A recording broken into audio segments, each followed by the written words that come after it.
السلام علیکم ناظرین، آج کی ٹاپ سٹوری کے ساتھ میں ہوں آپ کی میزبان فلک بٹ۔ ناظرین، ڈالر کے ساتھ ہو کیا رہا ہے؟ راتوں رات ڈالر کی قیمتیں بدل رہی ہیں۔ میسا اسٹوڈیو میں سینئر تجزیہ کار عاصم امین صاحب موجود ہیں۔ عاصم صاحب بتائیے کہ کبھی ڈالر کے پڑ لگ جاتے ہیں اور کبھی کاٹ دیے جاتے ہیں، آخر پاکستان میں ہو کیا رہا ہے؟ بسم اللہ الرحمن الرحیم۔ آپ نے صحیح کہا، یہ ڈالر جو ہے نا وہ ایک کبوتر بن گیا ہے۔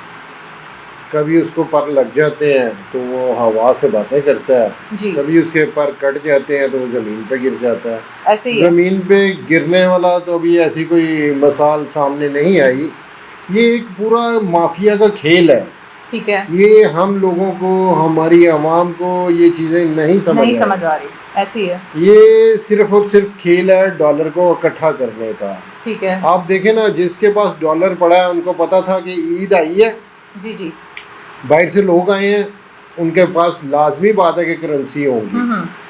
کرنسی کئیوں نے رکھی ہوتی ہے کہ چلو چھٹیوں کے بعد، آج آپ کو پتا کہ فرسٹ ڈے تھا، کل ویسے چھٹی تھی، جی کہ جی آج لوگ مارکیٹ میں جائیں گے اور اپنے اپنے ڈالرز کو، کرنسیوں کو چینج کروائیں گے۔ ایسے ہی ہے۔ اسی وجہ سے انہوں نے، مافیا نے، وہ 5-7 روپے کا ہیر پھیر کھیلا اور اس کو پھینکا۔ اور یہ پھینکنے کا بھی ایک، جو کہہ لیں کہ ایک پلان ہوتا ہے، وہ یہ ہوتا ہے کہ آپ عوام کے اندر پینک پیدا کریں جی، کہ یار 7 روپے گر گیا، یہ نہ ہوگا کل 7 روپے اور گر جائے۔ ایسے ہی ہے۔ جس کے پاس کوئی 1000 2000 500 2000 5000 چیز کرنسی پڑی ہوتی ہے بائک کی، پھر وہ بیچنے کی طرف جاتا ہے، کیونکہ یہ لوگ ہوتے ہیں پردیسی۔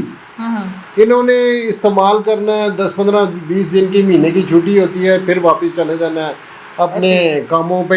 تو یہ صرف اور صرف ان لوگوں کو بلیک میل کرنے کے لیے یہ سارا مافیا جو ہے نا یہ کام کرتا ہے، یہ کھیل کھیلتا ہے۔ کہ ان کو پتا تھا عید کے بعد لوگوں نے چینج کرنے ہیں، اور انہوں نے 7-8 روپے کیا اس کو کمی کی، کہ اب لوگوں میں پینک پیدا کی کہ یہ گھبرائیں اور جلدی سے یہ بیچیں۔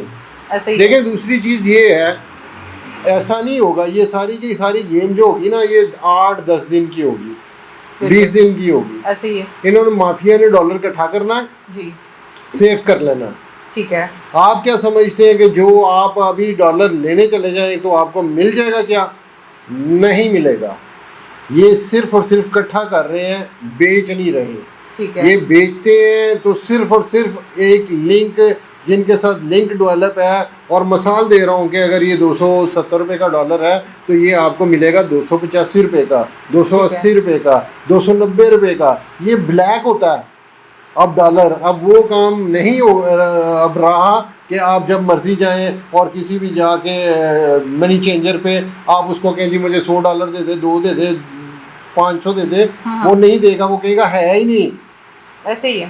یہ صرف اور صرف جو ہے نا مافیا ہے، وہ ڈالر اکٹھا کر رہا ہے، پھر اس کو پتا ہے کہ یہ 10-20 دن کے بعد یہ اوپر جائے گا، اس کو باہر نکالیں گے، اس کو بیچیں گے، اور راتوں رات یہ مافیا جو ہے نا یہ امیر ہوتا ہے اس پاکستان میں۔ یہ ایک پورا کا پورا ایک گیم بن چکی ہے۔ ایسا نہیں ہے کہ اس میں کوئی غریب آدمی کو ریلیف ہے، کوئی ریلیف نہیں ہے۔ غریب آدمی کو ہر سائڈ سے مارا جا رہا ہے۔ صرف اور صرف پاکستان میں غریب آدمی جو ہے نا وہ صرف اور صرف پٹ کے رہ گیا ہے۔ ایسے ہی تو ہے۔ یہ ساری صورتحال ہے، یہ صرف اور صرف ڈرامے بازی ہے۔ جی عاصم صاحب، آپ نے بالکل ٹھیک کہا کہ غریب عوام کو پاکستان میں مارا جا رہا ہے۔ بجلی 7 روپے مہنگی ہونے جا رہی ہے، گیس کی قیمتوں میں بھی اضافہ ہو رہا ہے، کیا کہیں گے؟ بجلی دیکھیں آگے آگے کرتی ہے کیا آپ کے ساتھ۔ یہ 3 مہینے جو ہے نا وہ عوام کے ساتھ بجلی ایسا آنکھ مچولی کا کھیل کھیلے گی کہ عوام بھی دیکھے گی ہوتا ہے کیا اس کے ساتھ۔ آپ دیکھ لیں کہ کل رات کو کہ بارش آئی ہے، آندھی آئی ہے، اس سے بہت سارے ایسے علاقے تھے کہ جو ساری رات بند رہے ہیں، اور لوگ گرمی میں سڑکوں کے اوپر، فٹ پاتھوں کے اوپر، پارکوں میں جا کے اپنی رات گزاری ہے۔ یہ آپ دیکھ لیں، آپ کی جو سے سوشل میڈیا کی سٹوری ہے اور آپ کے ٹی وی کی ہیڈ لائنز ہے۔ تو بجلی دیکھیں جو 7 روپے بڑھنے جا رہی ہے نا، وہ آئی ایم ایف سے جو ان کی پلاننگ ہے نا، وہ آئی ایم ایف ان کو وہ پیچھے سے بریف کر رہا ہے۔ آئی ایم ایف ان کو بتا رہا ہے کہ آپ یہ چیزوں میں اضافہ کریں۔ ٹھیک ہے۔ وہ ان کی، اب یہ کہہ لیں کہ وہ ان کے ابا جی ہیں، جس کی بات انہوں نے ماننی ہے، کیونکہ اس مہینے اس نے آپ کو 1.2 ارب ڈالر روپیہ دینا ہے. ایسے ہی ہے، ٹھیک ہے نا جی. اگر آپ ان کی بات نہیں مانیں گے وہ آپ کو پیسے نہیں دے گا. تو یہ ساری صورتحال ہے. بجلی کے پاس اتنے فنڈ نہیں ہیں کہ وہ اپنی عوام کو بجلی فراہم کر سکیں، اس میں اضافہ کر سکیں. لوگوں میں بہت زیادہ جن سے نا مسئلے مسائل پیدا ہوتے چلے جا رہے ہیں دن بہ دن. ایسے ہی ہے. اور سر گیس کی قیمتوں میں جو اضافہ ہوا اس پہ کیا کہیں گے؟ گیس تو پہلی تو بات ہے، اضافے کی بات تو ہم کرتے نہیں ہیں. یہ کام تھا پانی اور گیس کا جو سب سے سستا تھا پاکستان میں. ایسے ہی ہے کہ گیس کے بل آتے ہوتے تھے لوگوں کو 200 روپیہ، 300 روپیہ، 400 روپیہ، 500 روپیہ. ایسے ہی ہے. جو ہم نے اب دیکھا ہے پچھلے 1 سال سے جب سے یہ PDM کی حکومت آئی ہے، وہ بل چلے گئے ہیں 5,000 روپے، 6,000 روپے، 7,000 روپے. اور جو بڑے گھر تھے ان میں تقریباً جو بل ہے وہ 15 سے 20,000 روپے آنا شروع ہو گیا. ایسے ہی ہے. پانی کا جو بل تھا وہ آتا تھا 1,000 روپیہ، 1,500، 2,000 روپیہ، جو بڑھا کے 7,000 روپیہ کر دیا گیا ہے. مختلف کمرشل بلڈنگز پہ جو ہے ان پہ پر اسکوائر فٹ چارج کر دیے گئے ہیں. ہوٹل ہاسٹلوں پہ پر کمرے کے حساب سے کہ اس میں کتنے اپارٹمنٹ ہیں، کتنے کمرے ہیں، کتنے واش روم ہیں، اس کے مطابق اس کو چارج کر دیا گیا ہے. تو یہ صورتحال ہے. اب ہمارے اداروں کے پاس پیسے نہیں ہیں، وہ کہاں سے نکالیں گے؟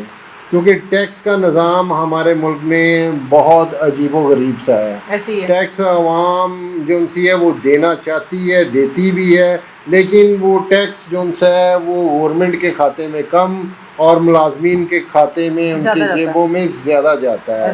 تو اللہ تعالیٰ ہمارے ملک کے حال پہ رحم فرمائے. ہمارے پروگرام کے آخر میں ہمیشہ یہی دعا ہوتی ہے کہ اللہ تعالیٰ ہمارے ملک کو اپنے حفظ و امان میں رکھے. آمین.